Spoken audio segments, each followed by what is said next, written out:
Why the iPhone 17 Pro Max is finally Pro and why it might not be for you. For a decade, Apple has been obsessed with one thing: thinner chassis, smaller batteries, sleek at the cost of strength, default text. By making a thin phone for the masses, Apple finally felt free to make the Pro Max an absolute unapologetic brick. It's thicker, it's heavier, and for the first time in years, it actually earns the Pro in its name. But is it worth your $1,200, or did Samsung just eat Apple's lunch? Let's find out. Let's talk about the Pro struggle. You're 20 minutes into a heavy gaming session or shooting a 4000 vlog, and suddenly the screen dims. The phone gets hot, the frame rate drops. That was the glass sandwich era.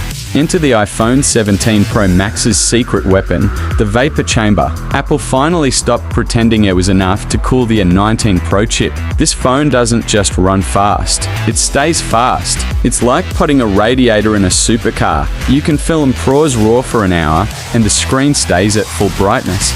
And because they made it thicker, they crammed in a 5088 mAh battery. We're talking forget your charger at home and don't panic levels of battery life. It's the first iPhone that feels built for the worker, not the influencer.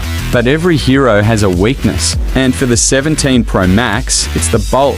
The bad side, this phone is a tank. It's over 230 grams of unibody aluminum. If you're used to the light, titanium feel of the 15 Pro, this is going to feel like carrying a literal piece of equipment. Then there's the camera plateau. Instead of individual lenses, we have this massive raised metal island. It's a scratch magnet. If you don't use a case, that beautiful anodized finish is going to chip. And let's be real, Apple still won't give us 8,000 video. Why? Because they want you to buy a $10,000 Red camera for that. It's a Pro phone with a consumer ceiling. Here's where the story gets complicated. Apple finally made a maximalist phone, but Samsung has been living in that world for years. Compare this to the Galaxy S26 Ultra. The zoom. Apple gives you a beautiful 48MP 4x lens, great for portraits. But Samsung? They're giving you 100x space zoom and a 200MP main sensor. If you're a paparazzi or a nature shooter, the iPhone feels like it's bringing a knife to a gunfight.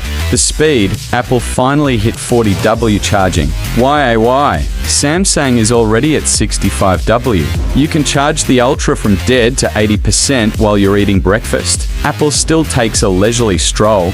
So, is the iPhone 17 Pro Max worth the money? If you're a filmmaker, a heavy gamer, or someone who lives in the Apple ecosystem and just wants a phone that never dies, yes, it is the most functional iPhone ever made. It's a tool, not a fashion accessory. But if you want the most tech possible, the stylus, the insane zoom, the fastest charging, the S26 Ultra is still the king of the spec sheet. The real winner this year? It's us. Because Apple finally stopped trying to make the Pro Max pretty and started making it powerful.